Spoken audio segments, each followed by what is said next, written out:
जन्माच्या दाखल्यापासून गोष्टी मागता, एक छोटीशी चूक असल्यास आमचा फॉर्म रिजेक्ट करता आणि तुमच्या कामाच्या वेळी तुम्ही असं का करता? माझा आहे साधा फोटो नाही साहेब. बघा यांचा नाव पण नाही आयडी वर, फोटो पण नाहीये. हे लोक मशीन घेऊन आलेत, काही ज्यांच्याकडे आयडी प्रूफ नाहीये. यांना आयडेंटिटीची गरज नाही का? आणि यांच्याकडे ज्या मशीन आहेत त्या ओरिजिनल आहेत का डुप्लिकेट हे पण माहिती नाहीये. माझ्यासोबत घेऊन आले त्यांच्या मला मशीन चालू नाही झाल्या.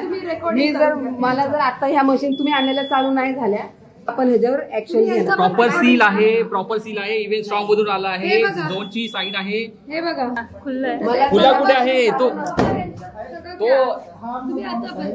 मी सगळे मला मशीन चालू पाहिजे. मला बाकीचं काय नाही. सगळ्या गोष्टी ऍक्सेप्ट करतो, सगळ्या गोष्टी आम्ही ऍक्सेप्ट करतो, पण हे दोघं कोण आहेत? त्यांचा काय अधिकार?